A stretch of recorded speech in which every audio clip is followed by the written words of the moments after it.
Welcome. Sorry. All right, I think we're good now. Okay. Welcome back to Vulgar Science, everybody. Welcome back Yes. to the chaos, as usual. How is Yes. everyone doing? At least I'm consistent. Thank you, Ezra Pizza. It's true. And that wasn't even a tech issue. That was just an Alicia issue. Like, straight up. It's called user error. Yeah, so for those of you that are new, I'm Dr. Neuralicia.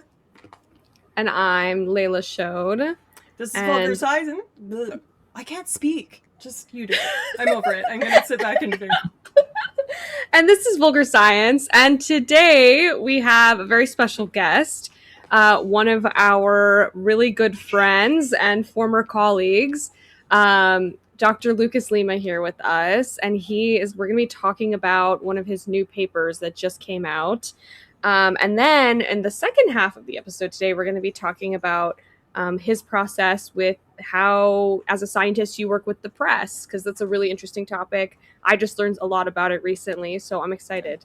Alicia, do you want to further introduce Lucas? So Dr. Lucas is currently a research associate at McGill University in Canada, vulgarier and sciencier. And he's at a kind of top in the world pain research center called the Allen Edwards Center for Research on Pain. And yeah, we're really glad to have him and super excited to talk about this paper because not all science papers get picked up by press. This one rightfully so did, because I think it's upending some stuff, right? Yeah, well, thank you for having me, guys. I'm excited to talk to you. Yeah, talk about this study that took me several years to finish. We were still in the lab when this was going on, and we haven't been in the lab for 2 years. It was like COVID in the middle. Yeah. We can talk about it. Yeah, I'm excited to talk with you guys. And hi, everyone in the chat. Yeah, so if there's questions in the chat, we'll kind of like finish whatever thought we're talking about and then address it. Sometimes there's just going to be people being funny and commenting and stuff like that. This isn't crazy formal, so, you know, feel free to be who you are. Be who we know you are. Be myself. Yeah, be yourself. So, I'm just going to pull up the paper. For those of you that didn't catch it in the link, if you wanted to, you could take a look at the paper. There's also a really cool video abstract if you wanted just the Cliff's Notes. But yeah, we're going to be going through it here. Yeah, I was going to say, I do love that that's like where the field has started heading towards, like these like visual abstracts and video abstracts. I feel like it makes things like way more accessible. Yes. But I think it's also indicative of the impact of a paper if they have them do that typically as well, because not all papers are asked to do that. So was that something that was requested by the journal, Lucas, or did they? No, yeah, this one, they don't do that for all the papers. Yeah. They select a few each month. And ours was selected as the highlight of the month, and then they also did this. That's really this video abstract. It was pretty cool. Yeah. Nice. Yeah, you said it got the cover of the issue, right? Yeah, it was. That's pretty sick. Props! Cool. I love it. That's the second cover for Jeff in a long time. Our old supervisor, because he got cover with my normative data paper, but. It wasn't not the cover of the issue, but it was just like the highlight of the month. Yeah. Still, arguably that's better. Highlight, you know. Yeah, if you go on the editor choice, that's like what I would agree with. I think it also says something about science communication, that instead of just being like, hey, this is a dry, dusty old kind of like thing that's kept in an ivory tower and behind a paywall for only academics, it's saying, hey, we know that lay people do their own research, which, you know, should be encouraged, but it needs to be contextualized by the experts in a way that makes it so things aren't misconstrued. And I think maybe that would be a good segue for us to kind of ask the kind of obvious question, because if you just looked really quickly and didn't look at this, is ice completely bad? Never do it? Yeah, no. It's not. Of course, there's like nuances to it, right? Sure. Mm-hmm. Yeah. Okay. So should we go into the findings? Yeah. Yeah, please do. Our study our idea was to look at the long-term effects of cryotherapy, which is icing, like applying ice to the site of injury, but specifically like the recovery time and the long-term effect, as opposed to just the immediate analgesic effect. Because this is kind of well known. We know that applying ice alleviates pain, right? Right. But we specifically look at the long term, and that's what the big surprising finding was, because we had this duality where acutely, so immediately after applying ice, we do see this analgesic effect, this pain Mm-hmm. relief. But on the long term, is reversed, right? It prolongs the duration of the pain. So with So this this, thing that we've been doing forever might actually have negative effects. really. So when you talk about short term versus long term, I think I recall correctly that when you did your short term evaluation, how soon after the ice application was that? And did you do any intermediate times between the 30-day time period and the immediate afterwards? Yeah, we did several testings over a period of 40 days, and starting 24 hours after the ice, after the last session of ice. We did three sessions, Yeah. 3 days, and we see the analgesic effect right after the treatment, Mm-hmm. and then the mice go back to having more like pain sensitivity, and the Mm-hmm. pain sensitivity lasts much longer than in the mice that did not get ice. That, So it's like short-term benefit, but long-term negative effect. yeah, absolutely. And you obviously you are a physio or you have physiotherapy training, like both working with mice and then in like a human space as well, from if I'm remembering correctly. And Yeah. so how applicable do you think this is to obviously like mouse lifespans, human lifespans, right? So it's like how Mm-hmm. applicable do you think this is to um humans when we're talking about first 3 days in a mouse injury? Like what does acute look like for the human timeline? It's a Yeah, great so we question. chose these 3 days because that's kind of the clinical recommendation after an Mm-hmm. injury. We only usually you will apply ice on the first 3 days. Also, with that, we also did similar protocol with 20 minutes applications, but we also tried more intense ones with 30 minutes, 60 minutes. They all had the same kind of pattern. Of course, with longer durations of ice application, the effect was stronger. Right. Yeah, but the application of ice itself, it translates to the clinic. That's kind of what we do. But Mm-hmm. the mouse result, of course, we have to take with a grain of salt. It's not a perfect translation. Mouse findings not always translate well to humans. But for these specific results, there are other components that make us confident that they can potentially translate to humans. What Yes, kind of I mean this components is are oh, those? oh. Well, so the idea from this study, this is kind of a follow-up of a previous study. Yes. Of course, in this one, we are focused on ice as the anti-inflammatory treatment. Yeah. But in 2022, we published this paper on Science and Translational Medicine, where we show that inflammation has a protective role against chronic pain. And Mm-hmm. also in that paper, we show that treatment with anti-inflammatory medication, be it corticosteroids, which are very strong, like immunosuppressors, or the over-the-counter anti-inflammatories like uh, ibuprofen. Mm-hmm. Although they do promote analgesia, pain relief acutely, they also prolong pain in the long term. And in that study, we also have human data, Yeah. Mm-hmm. epidemiological data with a big database of patients, showing that a correlation between taking those anti-inflammatory drugs and higher risk of developing chronic pain. Yeah.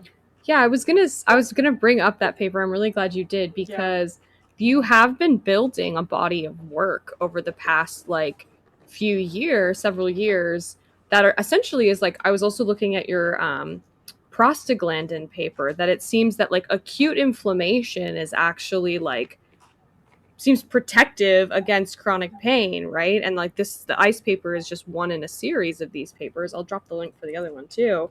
Um so I guess it's a bit of a trade-off though, right? It's like, how much suffering can you take in an acute context to prevent yourself from suffering long term? Like, how do you reckon with that? Yeah, I think it's important to say that does not mean that we should suffer the pain and just Yeah. take it. It's not a no pain no gain situation.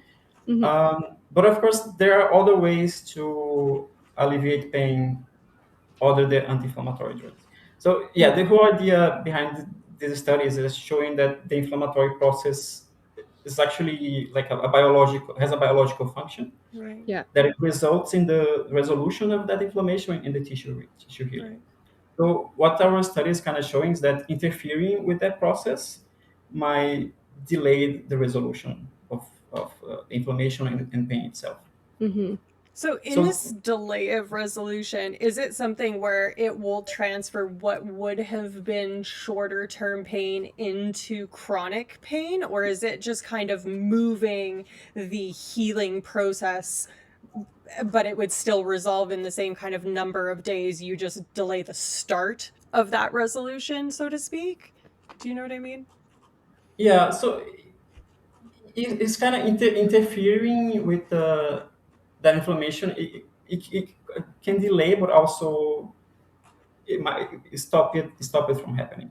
Yeah, so it's like Right. almost like a sensitive or critical period for the healing, and it's yeah, okay. I like that way of thinking about it actually as a Yeah. kind of critical period. And you think you were talking about the first few days after injury before. Is that a critical window doing the like first day or two or week? Or is it like avoid ice forever, you know? No, that's a very important point, and we don't have an answer for that, but we have indications that the timing is really important. Okay. So, for example, this in this study that we already published, we did the treatment with the NSAIDs or the corticosteroids starting Mm-hmm. So it's like before the Advil injury. and Aleve and stuff, right? Yeah, Okay, cool. Thank you. yeah, until yeah, the diclofenac and dexamethasone, which is a more potent Yeah. Yeah, one. right. And in this first study, we started this treatment even before the injury. Mm-hmm. Hmm. It was 1 day before the injury and 6 days after. Okay. And we have Interesting. this very strong delay in recovery. Another study, I think the one that Lila mentioned with the prostaglandins, we did a different protocol. Okay. We started the NSAID treatment after the injury, and Mm-hmm. we still see the same effect, but it's less intense. So the delay is not as strong, and the hyperalgesia is not as strong. So there might be a timing issue, and there's also well, this one is not published, but it's like a collaborator of us testing a different model. They did the dexamethasone treatment like we did, right around the time of the injury, and then they Mm-hmm. see this prolongation of pain.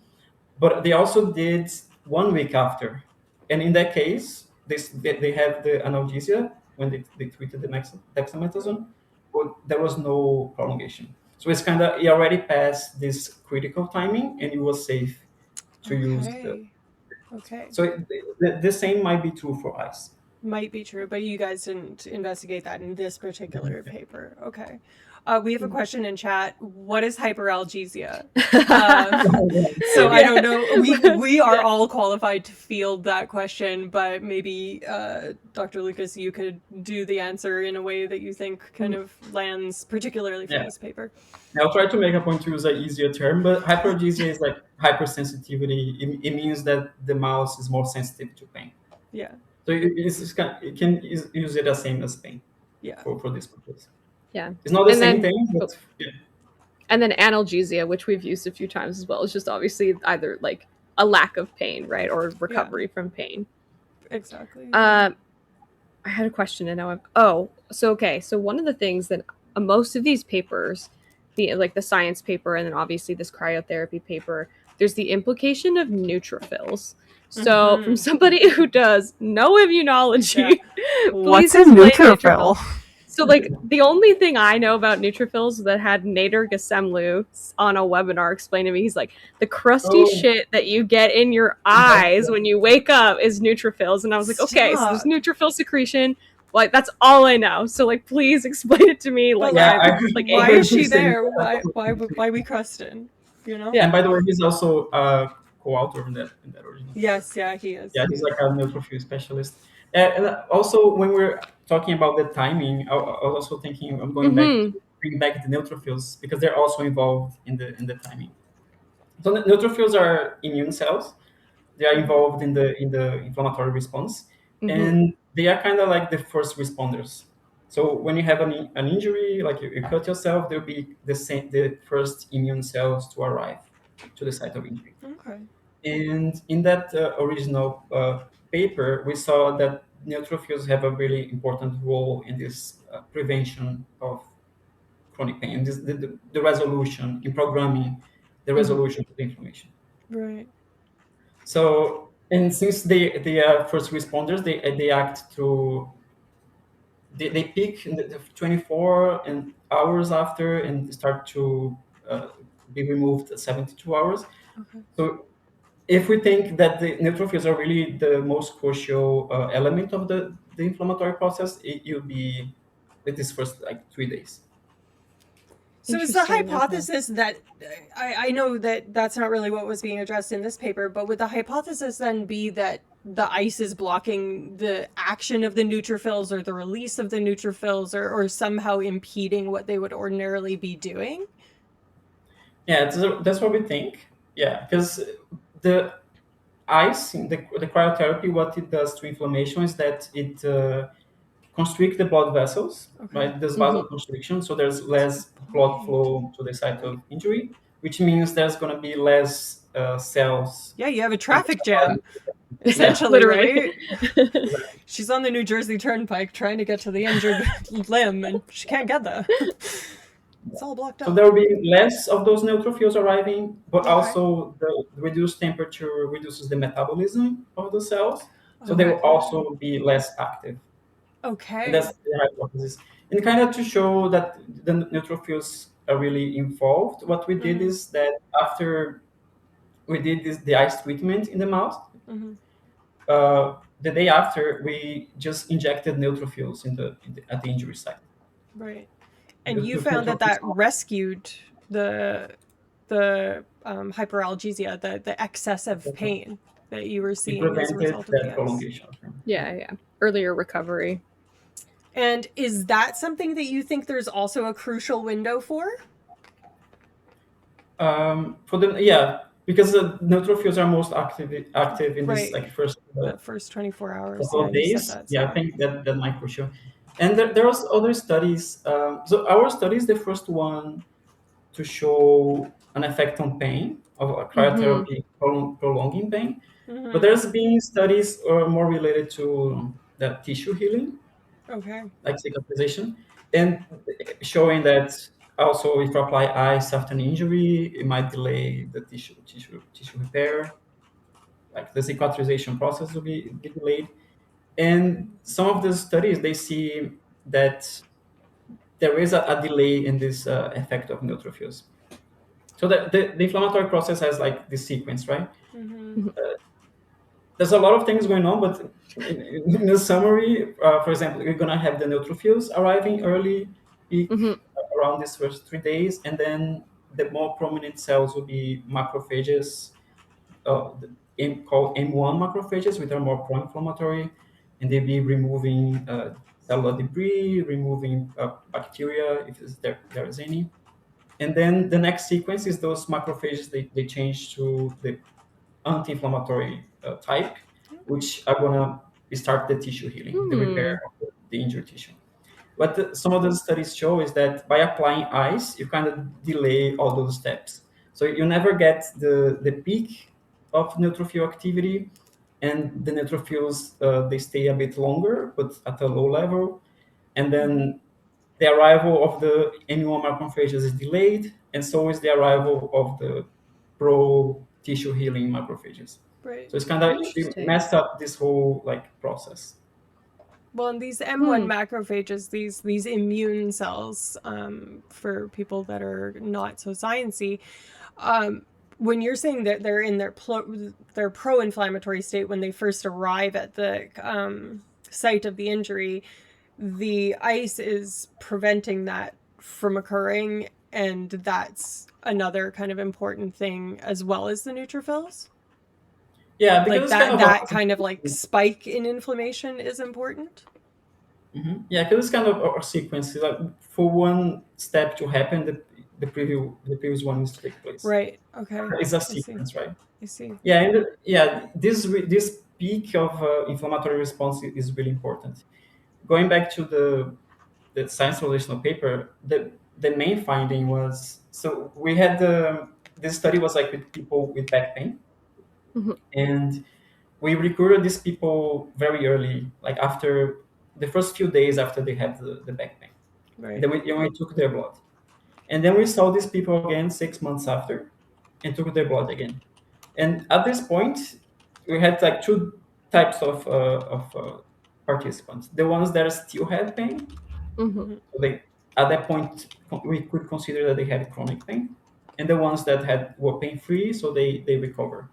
And the big finding was that the difference between those was at the early stage, where the people who end up resolving, end up recovering, are the ones that have a strong inflammatory response.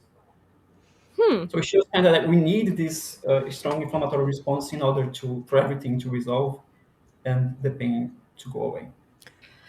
And so is that like inherent? Is that like phenotypic, the like strength of somebody's inflammatory response, or it's just people who are not using like inflammatory like suppressants like NSAIDs, ibuprofen, etc.? Yeah, it was controlled for that. It's kind of the innate response. So Okay, the interesting. opposite, it can be either, yeah. So when you don't have this strong inflammatory response after the injury, it could Mm-hmm. be because you're taking, it could be because of taking anti-inflammatories, because of applying Hmm. ice, or it could be for another reason that is causing your immune system to be less active, Right. like kind of immune suppression. Right. Yeah. Oh, true. Yes. Okay. So you're saying there's kind of this like individual differences, like Layla's inflammation response versus yours versus mine might be very different for whatever reason. Hmm. Would that degree of inflammation change the amount of pain that you're in the acute phase? So like post injury during that really crucial neutrophil inflammation phase, if you're one of these like pro inflammation or high inflammation individuals, are you likely to be experiencing more pain? Yeah, and we don't have like the evidence is not super strong, but we kind of have a trend showing that strong more pain acutely is correlated with resolution, and less So more pain, more intensity, gain? more pain. Yeah, in that sense, Or wait, no, it's no pain, no gain, right? I no guess. pain, I yeah, don't know what the idiom is, but more pain. nonetheless, Yeah, they use but it's people more. use that for like going to the gym tropes and stuff like that, right? So Yeah, yeah, but more pain, more gain is more appropriate in this I context. suppose so. Now, that brings me to, I think, another really interesting part of this most recent paper, which is contrast therapy. So, that you use ice, but you then contrast that with applying heat. Hmm. Am I understanding that right? Could you maybe talk a bit about that? Yeah, it's a kind of a newish technique that's kind of popular. It Mm-hmm. involves alternating cold and heat with very short durations. It's like 1 minute cold and 2 minute heats, and you do it several times. So the idea behind it is that, okay, you apply ice, so that you have vasoconstriction. Mm-hmm. Then you apply heat, you have vasodilation. So you kind of have this constant vasoconstriction, vasodilation, creating a pumping effect Yeah, that Hmm. stimulates blood flow. right. So that way you're kind of removing the cells that are not supposed to be there anymore, and you bring in Hmm. like new cells and kind of accelerating the healing process. And in this study, yeah, so we tested to see if we would have like a similar result. In this case, contrast therapy had the acute pain relief, Mm-hmm. Okay. but there was no prolongation of pain. So it was kind of a safe alternative. So, would the conclusion in this case be then if you're going to use ice, use it for a very short duration and then follow it with some heat?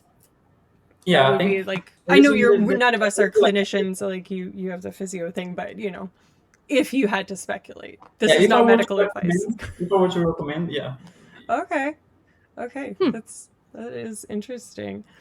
yeah. If you So want to on the avoid note, the oh, potential risk of cryotherapy, that'll be an alternative. Okay. Yeah, we so also tried just the heat itself. In that case, there was no pain relief, and there was also no prolongation of pain, so it was Okay. fine either way. But heat is not usually recommended for the very initial stage of the injury. It's more of a like, Later subacute down the phase. line. Yeah. Okay. Lily, you were ideating. yeah, sorry. So I feel like on the note of clinical implications, is there like do you think that like the physical therapy community is going to like push back a lot about this because you're undercutting one of the things we know about like price or rice is like the main healing mechanism that we have. So it's like Yeah. how do we No, move away from I don't think so. So this is already kind of an ongoing debate. Yeah. So we had the RISE protocol. For people, if you don't know, is like the standard protocols for managing like musculoskeletal injury, like muscle injury. So it's like rest, elevate, ice. Oh wait, yeah, rest. I have to check. Rest, ice, compress, and elevate. And then we had the price. Yeah, they love this the acronyms. The rice evolved to price, Uh that? which huh. includes protection. So like it protects the site of injury. And but we're also kind of moving away from that. The Yeah. Hmm. new thing was the police.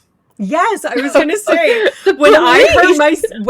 myself going right before SFN, I rolled my ankle really bad, thought it was broken. And I went and they're like, we're gonna use the police method where that's what we're gonna ask you to do. I'm like, the who now?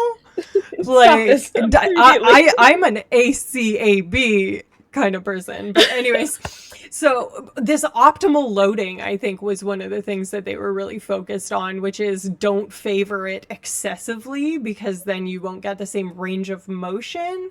I know that's not really kind of in the part of this, Yeah, no, your that purview. came from like the field realizing that resting was not really a great idea, and just Hmm. laying down after injury was really bad for your recovery. So we Hmm. replace the rest with like optimal loading. Is yeah, like slowly introducing movement and Mm-hmm. exercise. Yeah, The eye is still ice. the eye is still ice. Yeah. I love the title of the papers are really like kind of funny. Like for police, I think is like, are we done? We're done with the price protocol. It's time to call the police. Oh, But yeah, police is still have ice. There was a living in new one. America. Sorry. I am triggered. Oops. Yeah. Yeah, ice police. Listen. Yeah, so the new one, there's a new one that was coined by a physiotherapist from Quebec, Oh, actually. really? Yeah, actually I got to meet him at the conference before, and it's called Peace and Love. Yeah, there's a He lot of went letters. totally the opposite direction. Yeah, and I think it's like no more police. What we need is peace and love. I think that Yes. that was something like Fuck that. ice and fuck the police. We need peace and Peace and love. love. Like Yes. He's Yeah, such there's a a lot, favorite a lot child. a lot of letters, so I have to.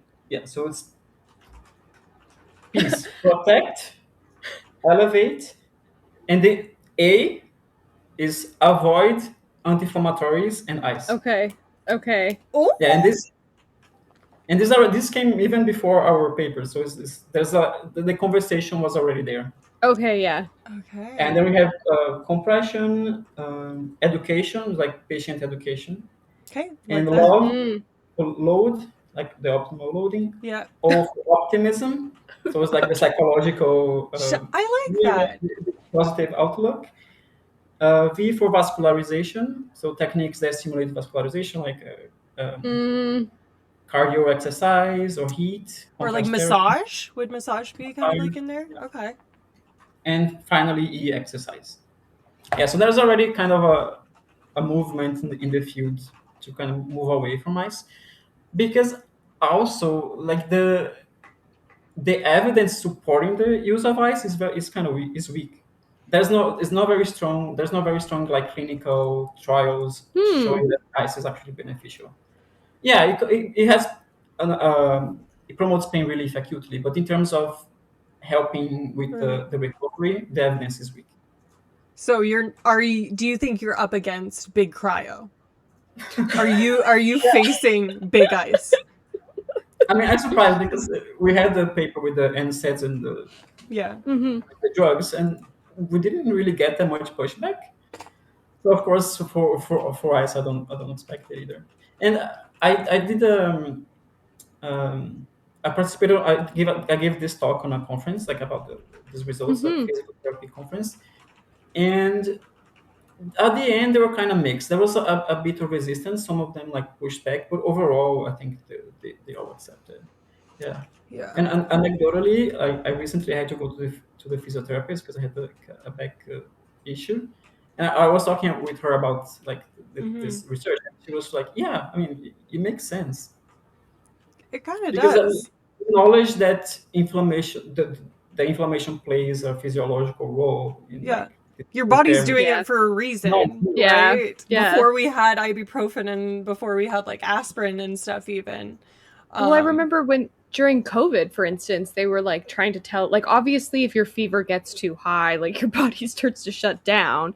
But like they were telling people if you have like a low grade fever, not to take ibuprofen because it was like helping to obviously like yeah. fight the disease, and like COVID Hmm. obviously was a huge issue. So Yeah. I mean, it does make sense. Our body knows what it's doing. I guess Yeah. we don't want to have to suffer through it. Now, because this is mostly about inflammation, I don't suspect that like we're gonna have a robust answer for this. But do we know much about other types of pain relief, like a Tylenol, or you were saying stuff about dexamethasone, which is still in the anti-inflammatory kind of world. But is there other stuff that you can kind of still play with the acute analgesia and it's not going to get in the way, or is that kind of future studies will address?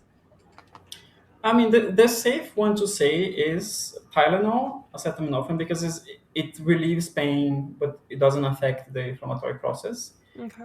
Um, yeah, we're really interested in all the types of therapies that are more like they stimulate the immune system rather than suppressing it.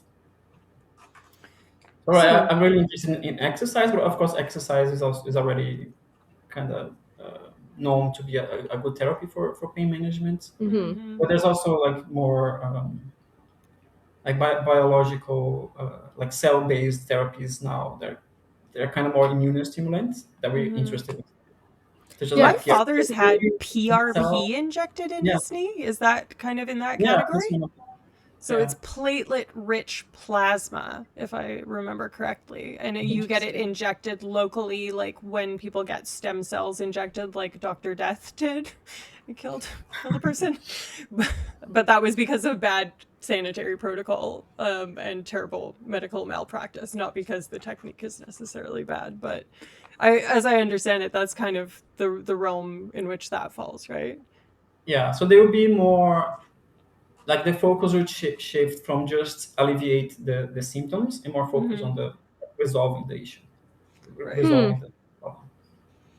Yes, with Yeah. PRP, stem cells, we study condition serum as well. Yeah, that's the kind of our main focus. Wait, what was the last one? Condition serum. Oh, okay. It's kind of similar to PRP. It involves taking the, the blood of the patient and Mm-hmm. then we do a process of centrifugation to remove the cells, and we just take the serum and then give it back to the patient. That is known to like stimulate regeneration. Okay. Hmm. That so sorry, on the note of exercise, you obviously use different pain modalities in the study, one being complete Freud's adjuvant. So for those of you who obviously don't do mouse research, this is where it's literally just like a pro-inflammatory that's put in the paw. It's a very common pain model in mice. And then you use like an exercise-based model. So like what were you trying to tease apart with those two, and what do you think are like the biggest implications of like the difference in those? Yeah, we started with this complete field adjuvant model because it's this very classic inflammation model for Mm-hmm. pain in mice.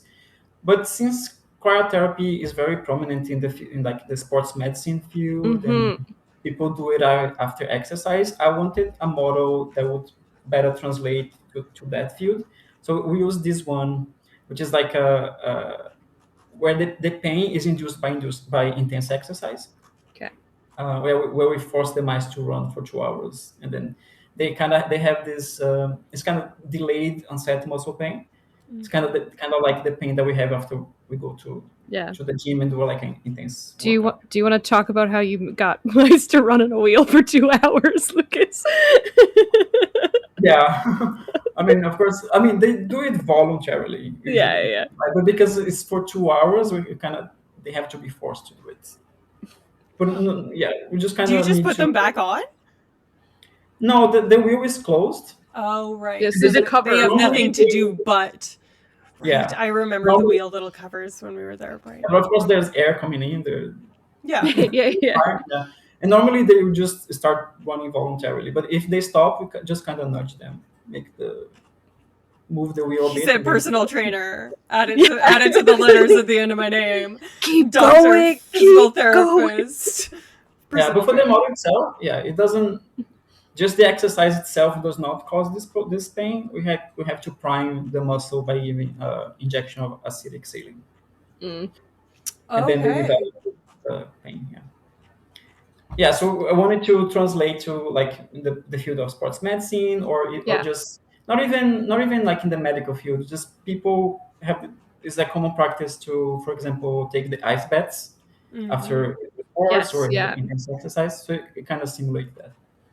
And it was yes, the finding was that the icing prolonged the pain from that model as well. Hmm. So you are like anti-ice bath in a sports medicine sense. All this like heal yourself garbage on the internet. Fucking Wim Hof ass, Rogan ass. Yeah, and I think like for the people that are really into, workout and stuff, they'll be interested to know that there's evidence showing that these ice baths they interfere with the muscle growth. So you're kind Huh. of affecting your gains, your muscle gains by ice Oh, bath. you're not Yeah, getting there's like swole if you clinical get studies cold. showing that, and there's like mouse experiments as well showing that like after a muscle injury, if you apply ice, like the Mm-hmm. size of the muscle fibers are smaller Really? if you apply ice. Yeah, It is really Attacking my interesting because gains. yeah. I prefer a lava bath, one of our chatters said. And I mean, Love that's that. super interesting because those are still very common in like professional sports settings, like basketball players, etc. Yeah. So I'm like, they're just not using. There's no. I also The think evidence part does of not that support is health grifting, 100%. like, 100%.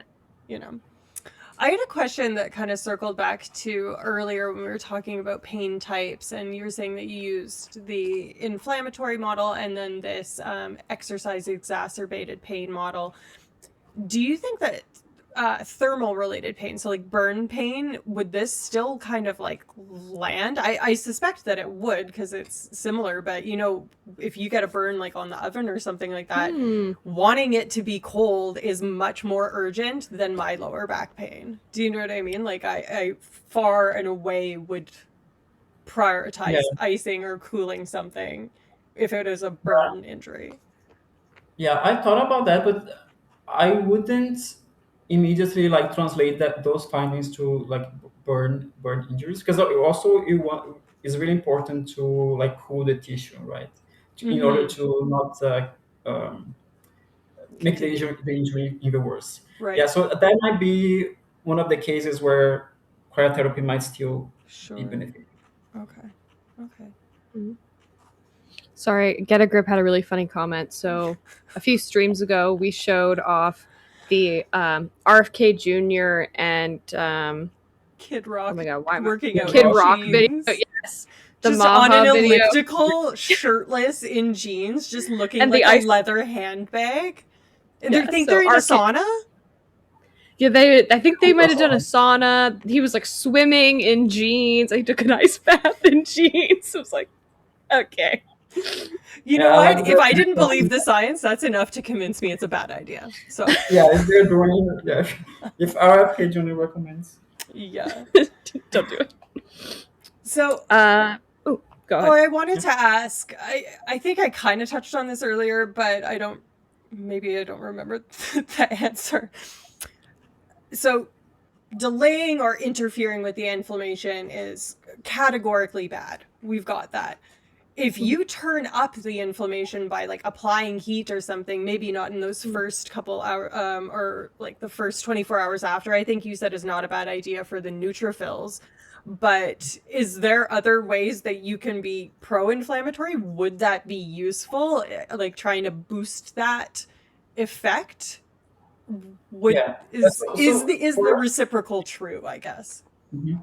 Yeah, so first, just to make clear, when we talk about like interfering with the inflammation is bad, we specifically talking about like a physiological inflammatory response that Okay. happens after an injury. Because of course there will be occasions where the inflammation is a problem, especially like a chronic inflammation or Yes. Mm-hmm. exaggerated immune response.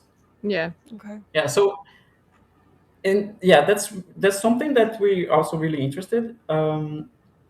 Like part of studying those like cell-based therapies is this idea of okay, if the patient have chronic pain, they're probably in this stage where the immune system is not responding well. The idea is to kind of give a boost and Okay. like kind of stimulate like a inflammatory response and kind of potentially trigger this resolution cascade again. Okay. Yeah, so we have these like cell-based therapies. Right. One that I sometimes I put in my in talks is dry needling. Okay. So it's kind of similar to acupuncture, but the needles are thicker. So the idea behind dry needling is to cause local inflammation, and Oh, Interesting. it's like that's for chronic true. It's not pain. for Yeah. like meridians and chi or any sort of like Eastern medicine. Is it an Eastern medicine though, dry needling, or is it kind of it borrowed from Eastern medicine and kind of went? I think is used in Eastern medicine, but it's not based on like the same things as acupuncture with the Okay. specific locations. It's just the Dry, idea of creating a local inflammation. yeah, And dry there's needling studies and showing that trigger like point injections. Sorry, dry needling and trigger point injections are the same thing, right? Like I'm thinking of, or um, they're. I don't think so. there's injections, and that they call like to separate from dry needling is they call wet Mhm. needling is when you Got it actually with saline. inject something.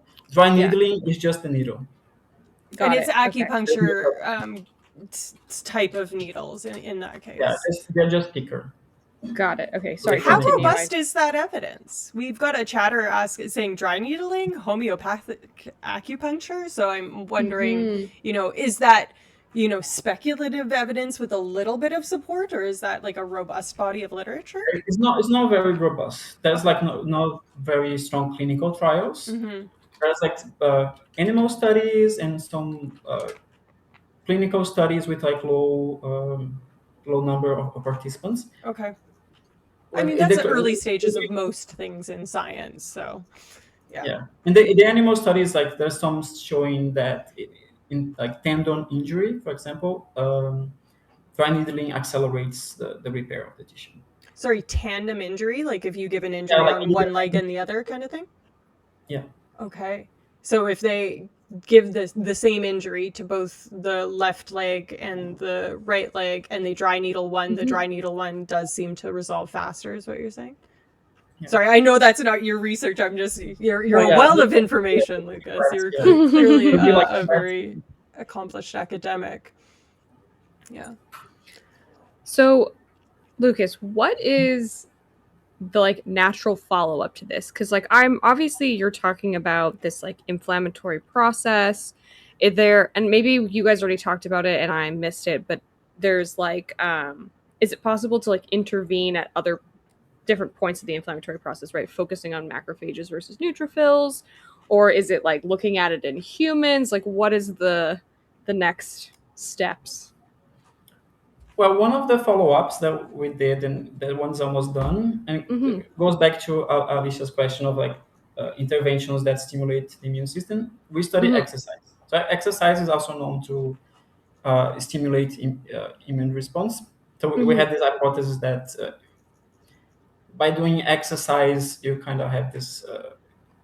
The stress from exercise is like an immune response, is like an Huh. inflammatory response. Okay. So it kind of also triggers this response. So we have this paper coming up, and yeah, of course, the next step is to do a clinical trial. Mm-hmm. So it's to test if this effect that we see in mice Right. replicates in humans. Interesting. Yeah, we have one trial going on right now. So getting that trial to start was a challenge. Yeah. We've been trying for many years because initially what we wanted was like musculoskeletal injury. Mm-hmm. For Mhm. example, ankle sprain. With our ankle sprain, be like a good candidate to study because Right. it's like has a known duration. Yeah. It's Pretty usually common applied, too. very Yeah. common. Yeah. Yeah, so we were looking at like physical therapy clinics to run this study, but the problem is normally it's really rare that the patient would go to the clinic immediately after the injury. It's at least Mm. like a few days after the injury. By that time, Okay. most likely they already used ice So or you have to other. sit on the side of the basketball court and be like, Shaq, get over here. Yeah, exactly. The next one would be like to sports and look at sports Sure. teams. We went to the university, like sports department. We even tried the Olympic research center here, Mm. Very but cool. they were all very resistant and removing the possibility of the athletes getting ice. Because of course, for this study, we would have to have a group of participants that get the cryotherapy, or the Yeah. group that Yeah. doesn't get it. And they really didn't want to like remove their possibility from the athletes. Even Mhm. even when we gave them like the strong evidence that, oh look, this might actually Be better. have a negative Mhm. effect, but still. So I guess before we move on to the kind of more glamorous media side of things, I'm curious if, because most of us, if not all of us, have used ice for an injury previously, because this paper just came out. You know, this is, even though there Mhm. was an established body of literature, as you said, the common thing is the rice method or the police or whatever.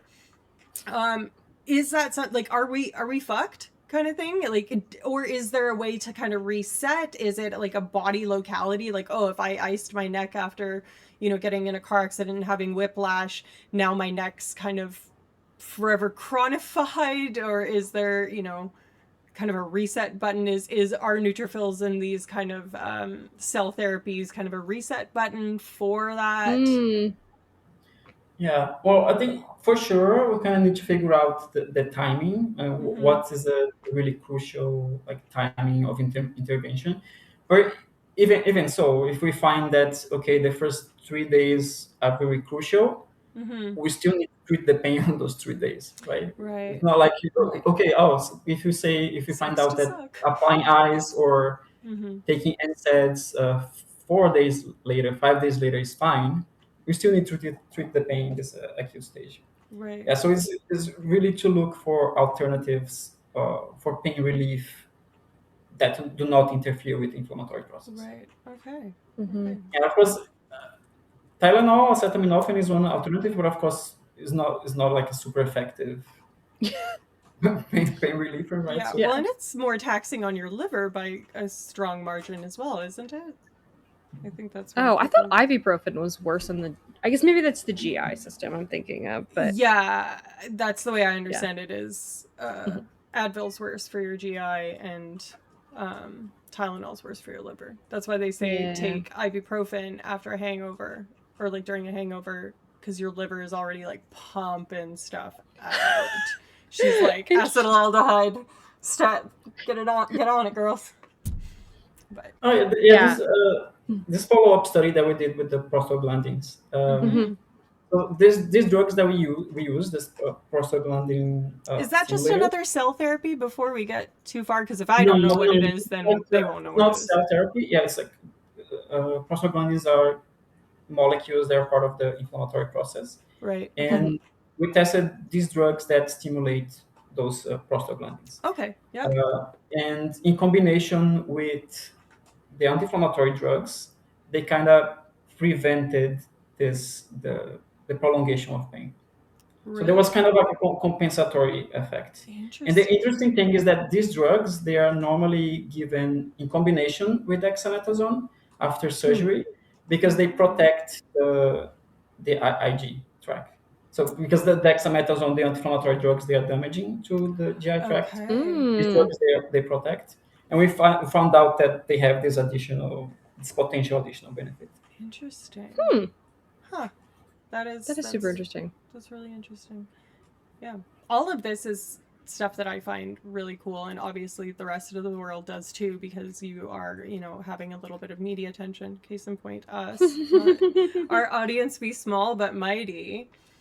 Um, but yeah, I think unless Layla, you have more to talk about, that we can kind of transition to the Hollywood side of things. What's the life of the glitz All and the glamour? from all the interviews, which were not that many, but this one is the best. Oh, Oh thank you. yeah.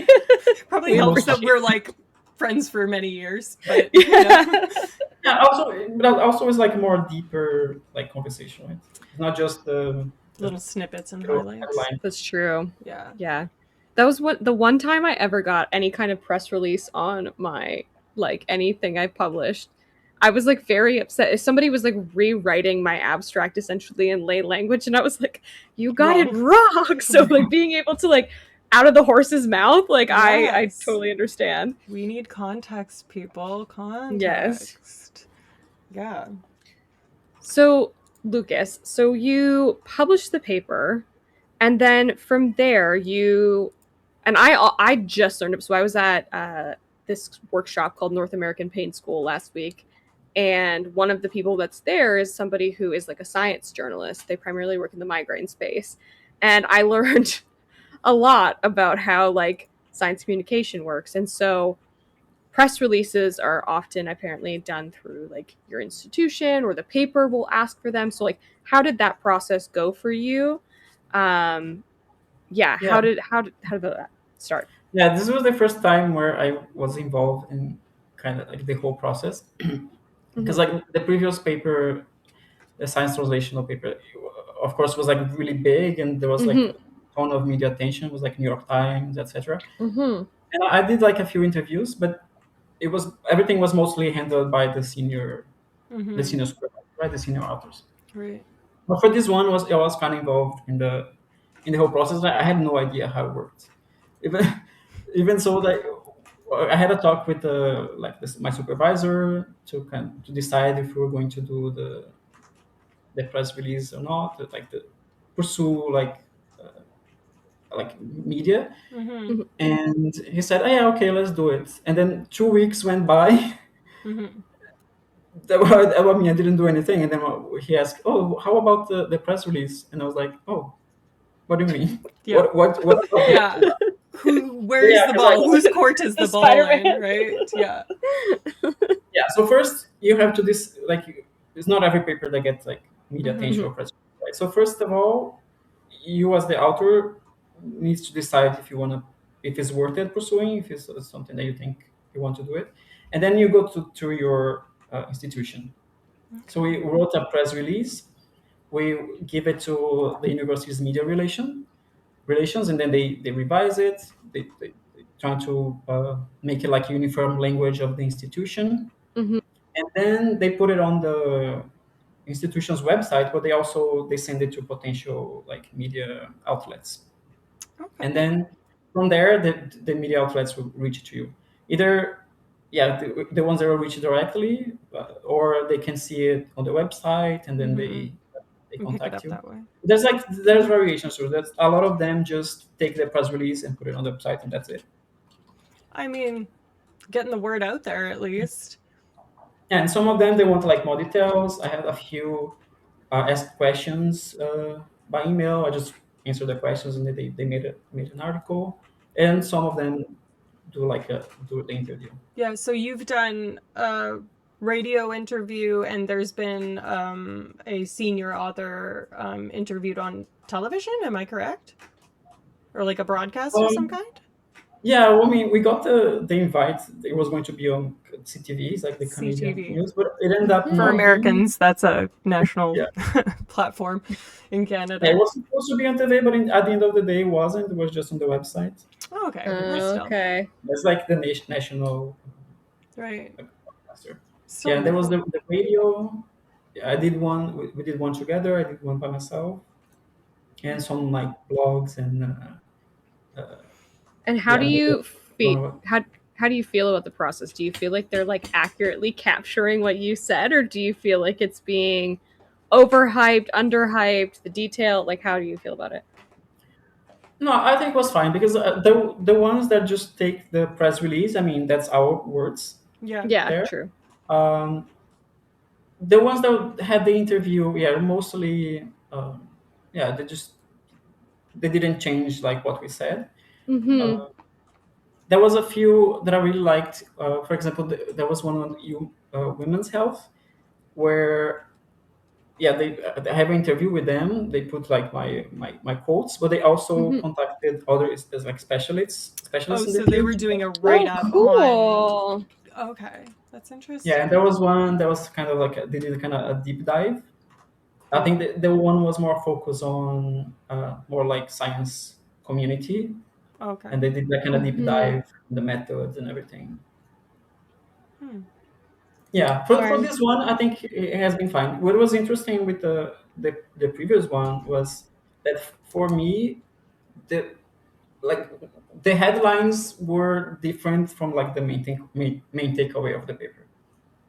How I think for so? me, the main takeaway was that um, showing that inflammation is necessary for the resolution of pain Mm-hmm. and like this inflammatory response is needed. But all the headlines were just focused on Ice. taking NSAIDs and the fact that taking NSAIDs might Yeah. prolong your pain, which like, is the thing that can translate more Yeah. to people, right? So it directly affects Mm-hmm. what they do in their daily life. So I guess it makes sense. Right. Well, and if it Mm-hmm. gets them in the door and reading the rest of the context, then I suppose. But if people are doing the thing where they say, I read an article and really they like watch the first 10 seconds of a TikTok or something like that, we run into issues, with titles and Yeah. stuff. But When they say, "Oh, I did my research." yeah. Did Yeah. you write the paper keeping in mind that there might be press, or did you just write it like you normally write a paper? Well, it didn't affect how I wrote the paper, but I had in mind that we would pursue like some kind of media Mm-hmm. outreach Yeah. because, well, first of all, because the first paper had a lot of attention, Mm-hmm. and because I think there's a lot of interest in like cryotherapy, Yeah. the idea of applying ice, especially because of like being related to sports medicine and exercise. There was a lot of I saw that just on the New York Times there's been like Mm-hmm. uh, articles about it on the subject for like twice a year for the past 5 years. Hmm. So Really? I knew there was a lot of interest in the field. And so this video abstract also, how was that produced? Like, did you guys? How much did you guys contribute to it? How much was it like the paper? Like, how was that done? Yeah, so after the paper was accepted, the journal contacted us and said that, oh, they Yeah. chose our paper to be the highlight of the month, like editor Nice. choice, and that Mhm. includes the production of this video abstract. But actually, we have very small involvement in it. Oh. So they created this script. And of course, they send it to us, we have to approve it. And also, Mm-hmm. they have the first draft of the video, send it to us, and approve it. But we didn't like have a hand on producing the video itself. Oh, jeez. Sorry, that's really loud. Sorry, because I just was watching it earlier and I was like, it is actually so cute with this like photograph scraping their knee, and I was like, I'm having who audio did this? issues with you, Layla. It went all fuzzy. I don't know if anyone else had Yes, that. very. Can you still hear me, or was it the? It went like you went far away, kind of thing. Like it was like, Oh, it was probably just the video was playing and it was like oh, okay. interfering. And it was trying to filter out the extra noise. Probably, yeah. Sorry, continue. No, it's fine. I was going through the video and I was like, it's like honestly very cute. There's like a little kid who like scrapes his knee, and I was like, who did these graphics? Like I was like going through the author list. I'm like, who has artistic talent? Like, Yeah. Yeah, no, it was not me. That's got to be someone at the journal, right? Yeah. yeah. Well, I mean, like the only other sort of like visual abstract, or maybe one of the few visual abstracts I've seen, was a colleague of mine had it for her paper, which it was like like people with PCOS, like her something for her master's thesis. And the she literally created the visual abstract in like PowerPoint. So it was like very like Stark compared to this, contrast. definitely way more janky, unfortunately. Yeah, but Yeah, no, it was good that for this one, like the journal itself does it, so it's like high Mm-hmm. quality. And I think it's yeah. being like it's something that is becoming more common. Yeah. Yeah, Mm-hmm. they put on like social media, they put on their website, on YouTube. Yeah.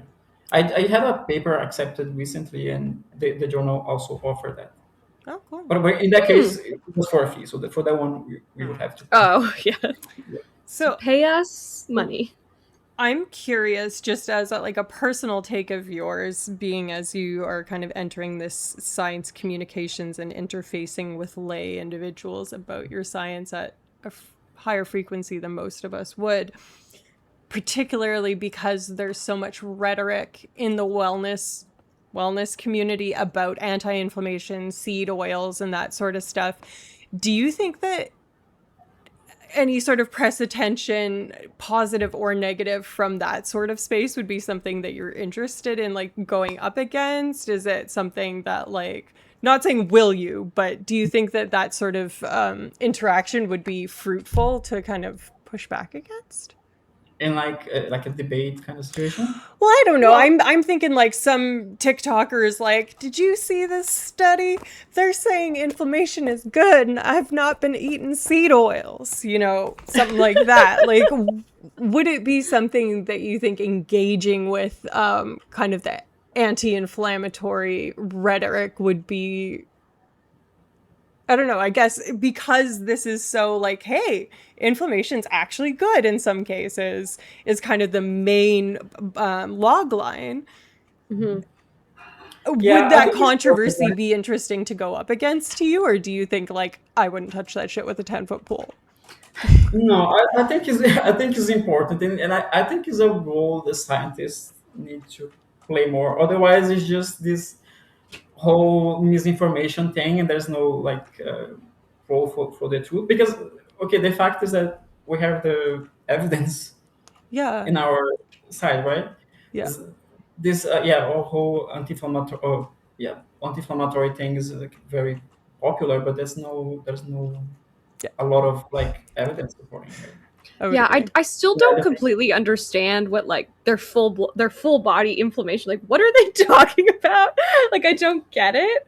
But then, like, I do know that you specifically earlier were like, this is specifically for post acute injury. Like, I know Yeah. there's we have to be like very nuanced about like what we have yeah, evidence no, if it's for. like if it's of course chronic inflammation is known to be be part of like different chronic illnesses, and Right. Mm-hmm. in the paper itself, there was like a duality of this of the good acute strong inflammation that we Mm-hmm. saw, but also on the other side there was the chronic low grade inflammation that was associated with the persistent pain. So that Right. there is yeah this chronic inflammation is like the bad inflammation that needs to be treated. It's just Mm-hmm. that those methods there's no really a Yeah. strong evidence that like those oils, essential oils, or Yeah. Yeah, yeah. turmeric. I mean, they might have, but we don't have the strong evidence for that. Yeah. I actually just remembered that another method you used in your paper, this isn't very like press related, but you also looked at pain induced facial grimacing. You used like facial scores, and I think you found that there was results there too. So it wasn't just the sensory aspect of pain, it was also like emotional or affective component of pain. Is that fair? Yeah, so the difference, yeah, because normally the most common method for like measuring pain mice is through like this filaments that we poke the paws with, Mm-hmm. but that's like evoked pain, right? We Yeah. need stimulation, stimulate the tissue in order to feel pain. Mm-hmm. But often people who suffer pain, they have spontaneous pain. So Yep. like they are in pain without doing anything. So one way to measure that spontaneous pain that the supervisor that we all have in common developed is this mouse Riemann scale where they evaluate the facial features of the mouse that are associated with pain. So like Mm-hmm. is the mouse in pain? There are like specific features that Mm-hmm. they know that we can identify if they're in pain or not. So we Mm-hmm. also use that and we see that like icing, when like right after the ice, the mice don't have that grimacing, Mm-hmm. but they don't show this pain face. But later on, they do have it. Yeah, so we show like this prolongation of pain in these two methods, like Right. hypersensitivity, Hmm. but also spontaneous pain. Okay. Yeah, I think that's a really important kind of component to acknowledge, right? If nothing else, because I used to study it, so I think it's important.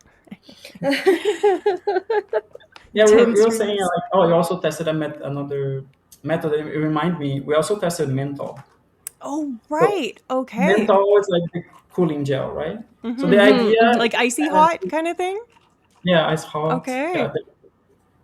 the idea was kind of to rule out the effect of just stimulating the cold sensors. Mm-hmm. Mm-hmm. What the cooling gel does, the menthol gels do is it just they stimulate our like cold sensing receptors. They Mm-hmm. don't actually decrease the temperature of the tissue, Right. so Mm-hmm. they will not have an anti-inflammatory effect. They will just like stimulate those receptors and alleviate pain. So Interesting. it's kind of to rule out the effect of stimulating those receptors, Yeah, I think which with that's a appropriate menthol control. can. Yeah. Hmm? I think that's an appropriate thing to like rule out, right? Because that would be kind of like the first thing you might expect for it to be an explanation is like you're interfering with that or something, right? So it's an important thing to rule out.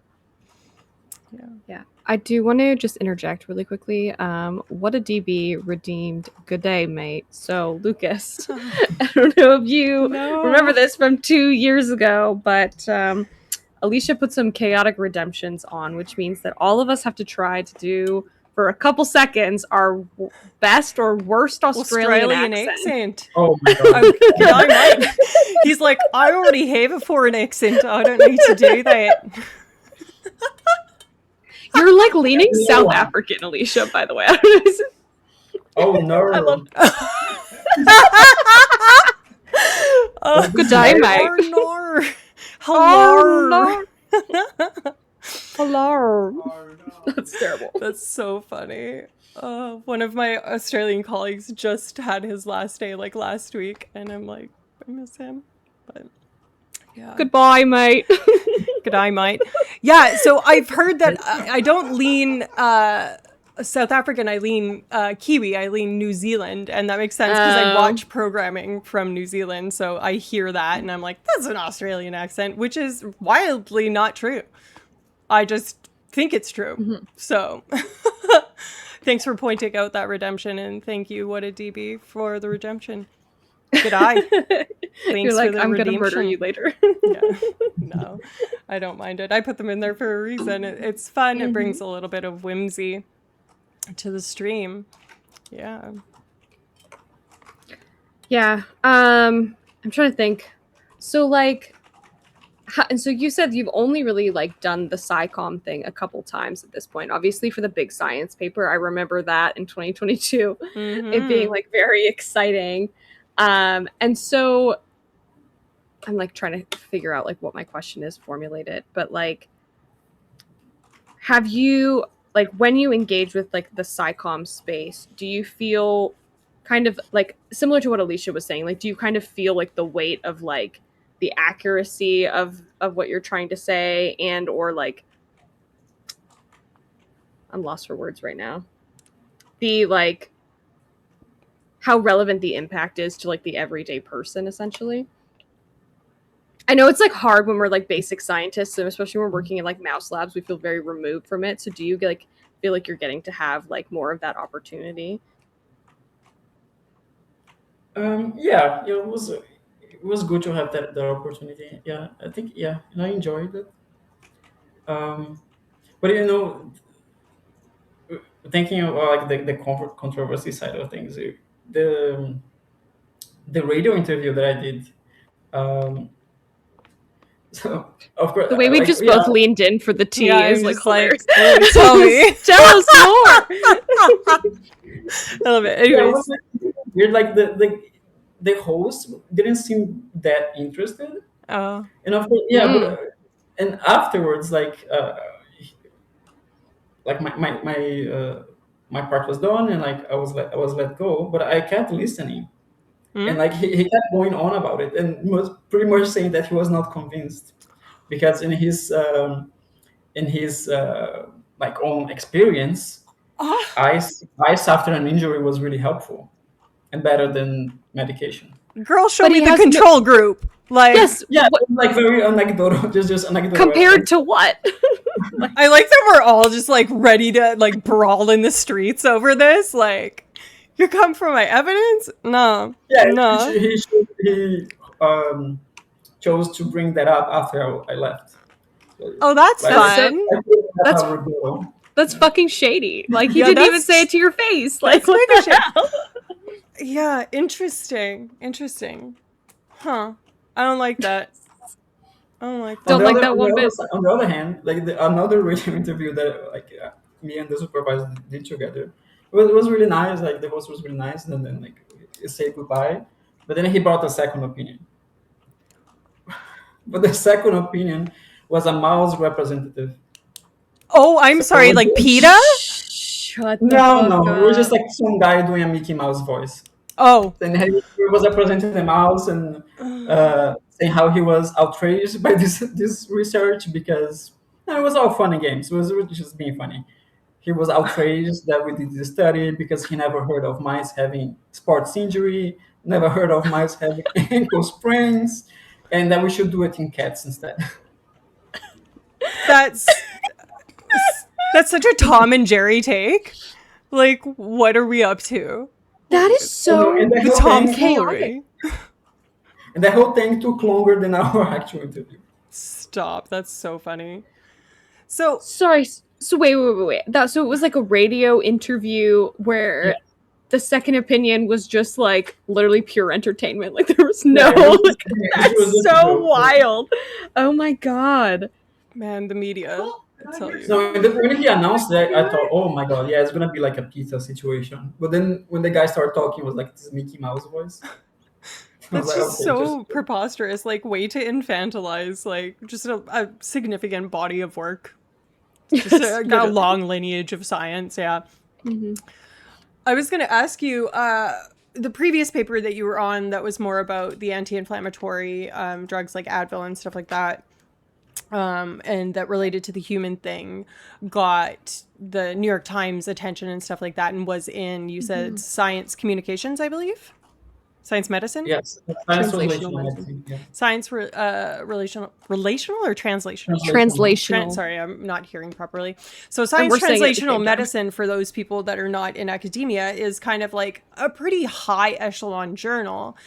And anesthesiology is a little bit more niche, but also still quite prestigious, right? Do you think that that is one of the reasons why the press attention kind of comes a little bit more naturally? Do you think that you need to necessarily have a high impact paper or have your paper in a high impact journal for it to warrant this sort of press attention from your perspective? And do you think other people have that perspective about it?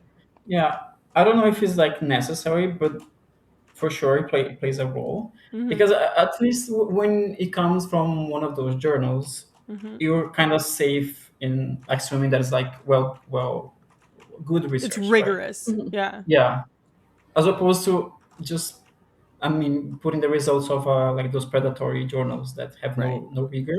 Mm-hmm. So at least it's like it makes you feel safer in putting that information out there if it comes from those journals. Okay. Yes. Speaking of quality of journals, by the way, I was looking this up and I don't know if I brought this up on stream previously, but did you know that then like anesthesiology is one word, science is one word, but did you know the length of a journal title is actually correlated with its impact factor.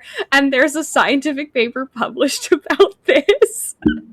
What I'm journal is it published in? That's a great question. How long is that? Yeah, how long is that? It's in like progress in statistical evaluations of medical journal title lengths. Yeah, right. .co.uk. But I believe it, because what are the biggest papers? Nature, Cell, Science. Yeah. Even like in the pain field, what is the biggest one? Pain. Yes, And then we yeah. have the other ones. Journal of.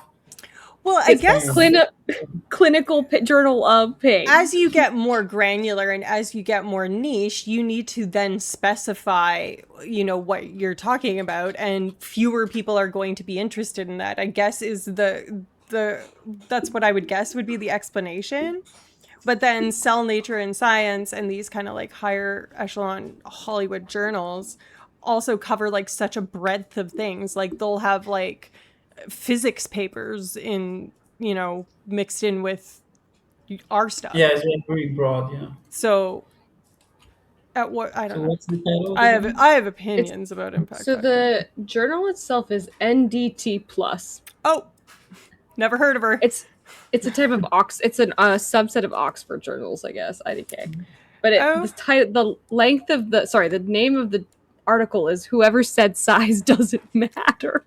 The association between journal title, length, and impact factor, and it is in fact. It's like so high impact journals seem to have short and impressive names: Cell, Blood, Gut, Thorax. A lot of obviously the medicine journals, right? Well, the Lancet is the highest impact factor journal that exists, right? Yeah. Is it? I'm pretty sure. Yeah. Yeah, it's Lancet, and there was a New England. Yeah, New England Journal of Medicine. Yeah, I think it's one of those two. Apparently, the journal with the longest name that was included in the study is, I think it's Italian. Oh, yes. Nuovo Cimento della Società Italiana di Fisica B General. Physics, Relativity, Astronomy, and Mathematical Physics and Methods. Imagine that being the journal you publish. That's chaotic. My first paper was published, and my first author paper was published in Progress in Neuropsychopharmacology and Biological Psychiatry, which is pretty long. Yeah, and she's pretty low impact. She was like a 2, not even. Like, I mean, but the good thing is that it's very niche, so you kind of know that the papers are going to be in your area of interest. Yeah, and it was a legitimate journal, and it was a first author paper when I was a master's student, so I was like, give it to me. Give it to me. Give it to me now. You're like... I love when the papers have creative titles. Like this one. Originally, I wanted the title of my paper to have a pun.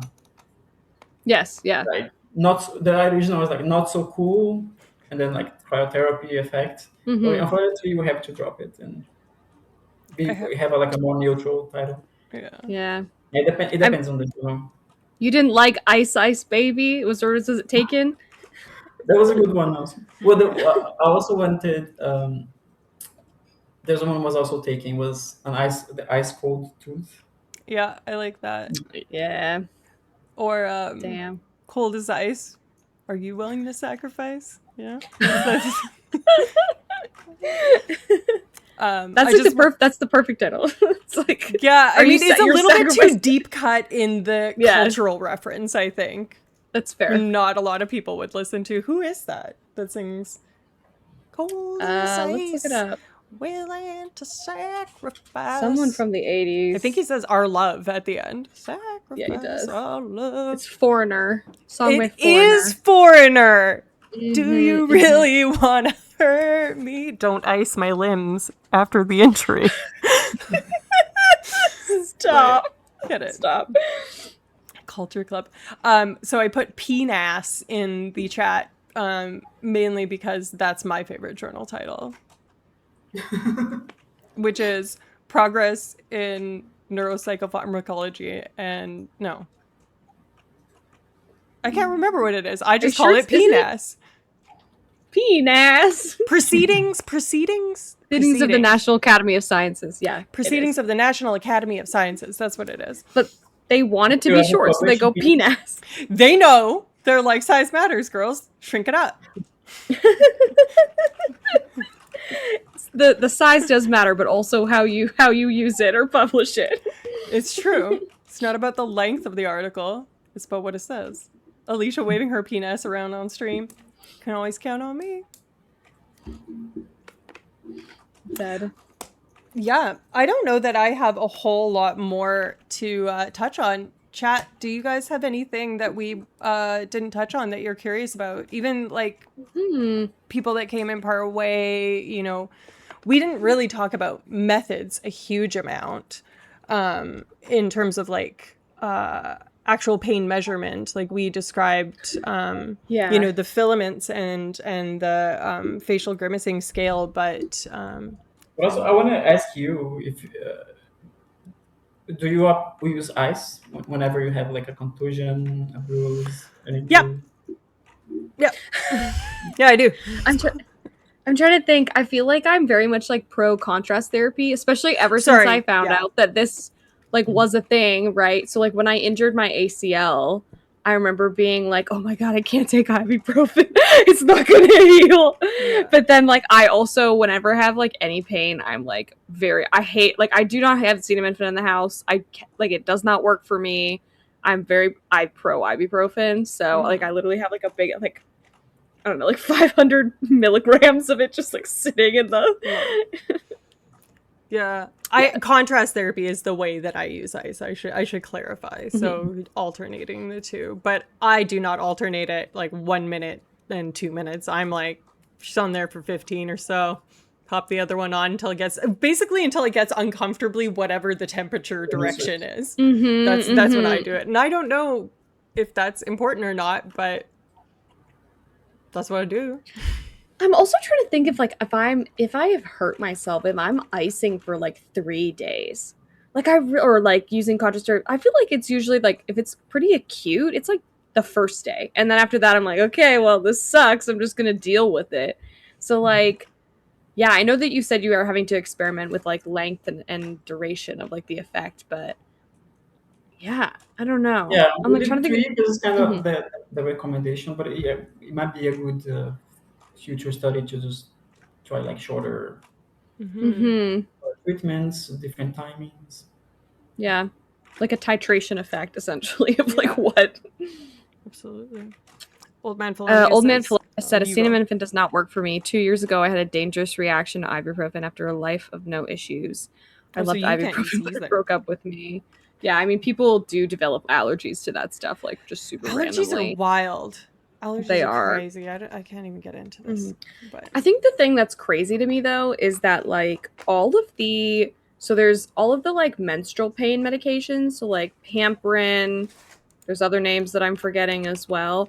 All have acetaminophen in them, but like the main thing that causes pain during like the period is our prostaglandins. Like it's for the pro-inflammatory part, and it's like this is not treating the inflammation of like the menstrual pain. Like why the fuck is this it acetaminophen and why then the fact that it's like aimed at this specific type of pain? I'm like I remember taking those as like a teenager and being like this doesn't fucking work. Like what the hell? yeah. Well, and there's some threshold that you have to hit when you're taking, I think it's ibuprofen specifically for period pain. You have to take like 1,000 fucking milligrams for it to start having an anti-prostaglandin effect. Like you just taking a standard like 200 mgs, nah, doesn't work.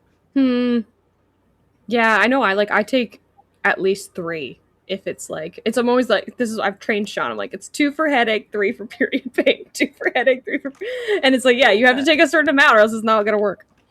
Yeah, it's crazy.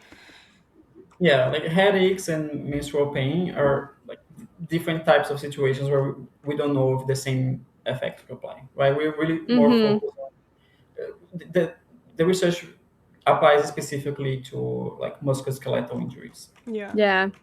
Well, yeah. I mean, that's something that's actually going to have a healing effect, right? Something else that's like not like it is inflammatory, but it's either like you were saying, it's like maladaptive or something like this. Like, then yeah, maybe it is actually like a good treatment for it. Obviously. I think we should maybe get a poll from one of our mods can put up a poll and say how many people are going to ice their next injury? Not that we're wishing injury on anyone, but have we changed your mind? Has Dr. Lucas's impressive body of work in this area, is that convincing enough to the scientists and non-scientists in our audience? So I need to go get an acute injury once a month. Yeah, Kirsty sins. That's funny. We get an acute injury once a month. I'd be curious to know your favorite pain remedy. I'm excited to see what our mod has put in there as the funny, not correct answers, or not better pills, answers. movement, ice, heat, and naps. I do like naps. You can love a only nap. choose one. Honestly, it might be naps. I know, it really is. I was gonna say, if I have a headache when I go to sleep, usually it's gone when I wake up. For me, I think like heat. Just don't rest too much. Yeah, there's no. I was gonna say, I feel like also we say this, like exercise is one of the best treatments for like both acute and chronic pain, and it's just like so aversive to so many people, especially if you're in pain. You're like, I don't want to walk when I have like an acute injury, but it actually is so crazy that it's like it has this multifactorial positive effect like on all aspects of pain. Anyways, that's what we always say, and I'm like, we really need to find a way to make it more accessible. I know. Just a spoiler from the next study. We did the same experiment, with the mice that had an injury, and then we treated them with anti-inflammatory drugs. But we tested this in mice that were physically active. So the mice had wheels in the cages, so they were running every day. So in that case, the mice that are physically active, they do not develop this. Wow. Okay. Hold on. The mice that are physically active don't develop the pain to begin with? I'm sorry, what? No, they don't develop the prolonged effect. Okay. So it's protective to do that. They don't develop. So you're telling me if you exercise, that the negative effect of the anti-inflammatory use or the anti-inflammatory effects of ice. It's like the exercise makes the immune response stronger and strong enough that it compensates for the effect of really? Okay. So you're two aspects of price are wrong: the R and the I. Bad. Huh. Interesting. Even mice are healthier than me. That's funny. Yeah, I mean, don't give me more reasons to exercise. I'm trying to be tired up in here. And let me live my sedentary life. Jeez. Honestly, I'm a desk goblin. Don't make me fix my posture. I don't like it. Seriously. It'd be good if we could turn the benefit of exercise into a pill. Yeah. Isn't that what we've been trying to do for 50 years at this point? Favorite pain remedy is pills. Favorite pain remedy is pills, followed by movement, followed by naps. Wait, I answered and I said heat and it didn't show that. Okay, maybe I don't count because I'm one of the streamers. I don't know. Yeah. But in any event, thank you for those of you that participated in our poll. It is interesting to see, what y'all are doing. Okay. I feel like, Lucas, unless there's are there any last tidbits you want to leave with us? I feel like we're coming to a natural conclusion here. I think we explored everything. Yeah. What are your next steps? Are you continuing with this body of research? You talked about a couple of other papers kind of coming out in the near future. Follow-ups. I don't know if I mentioned the clinical trial that's going on. Yeah, I said we had the challenge with the musculoskeletal, the athletes. So the solution that we found was to move to like the dentistry field, which is another field that uses ice a lot, right? You go to Get a Grip said that he used ice for his wisdom teeth. Yeah, they say like, hey, put ice. So the study involves people doing the third molar extraction. And then, of course, we're going to have a group that are going to have the prescription to use ice, and others recommended to not use ice. And then we'll see how the pain duration behaves between those two Interesting. groups. Well, Yeah. in that case, So, will you measure compliance kind of thing? Will you measure like afterwards you'll ask the participant how much they actually did use the ice uh, or not? yeah, no, they have to fill like a diary every day, Oh, okay. and like put okay, what medication, if they took medication, how many times they applied ice. Yeah, so we have that control. Okay. Interesting. So, do you know clinical trials are really tough to get off the ground, and Layla, you know better than I do what it's like to try and get a clinical population participating in your research and cover research ethics and everything like that. Do you have a timeline for when we might see that sort of paper? You know, will we be having you on in 2 years from now or 6 months from now? Oh well, yeah, they take long. Yeah. I'm not the lead on that research, but I know, Okay. yeah, the recruitment is very slow. All Yeah, right. Guys, sign Yeah. up for so maybe I those don't know, maybe clinical 2 years, trials. 2 years. Yeah. Okay. The Well, good I thing mean, is that's that with exciting. clinical trials, no, the revision process is a bit quicker because the reviewers don't ask you to add new experiments. That's That's one of very the true. I Yeah. love that. Yeah. Never heard of her, but Yeah, that was, I think you remember, I think you said this. This was like why part of the reason that the ice paper took so long is because I remember it was done like a year and a half, 2 years ago, and you had a bunch of revision experiments to yeah. add. So I'm Well, so first of happy that all, it's. Mhm. Sorry, yeah, I continue. think between the submission date and the uh, publication date is like 2 years. That's wow. crazy. That's crazy. It was not only like the revisions, but also the first time we submitted as like a full report paper, and then the editor came back and said, "Oh, maybe this should be a short communication." So we Mm-hmm. turned it into a short communication, and then we sent it back. And then they were like, "Well, actually, I think it's good enough. It should be a full paper." So we They changed it back didn't. to yes. And Okay. then also like between those communications, it was like months. Yeah. Yeah, that's why it took so long. Well, all's well that In the ends end, they well. chose it. Yeah, in the end, they chose it to be the highlight of the journal. So Yeah. Yes, Okay. exactly. it was good. Yeah. That's good. That's good. Well, folks, if no one else has questions in chat, I think this is a great time to thank Dr. Lucas for coming on. It was awesome. We love having a fellow scientist Yeah. here, and it's nice to Our have a our little bit fellow of D&D player. yes, and something to break up the yes.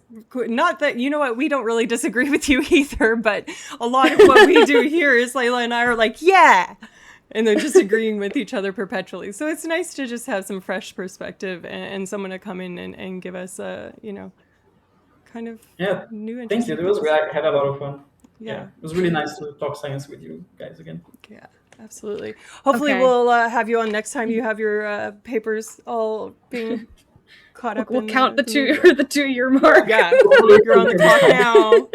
Yeah, we can turn around. Yeah. Amazing. Okay, Thanks so so much, everybody.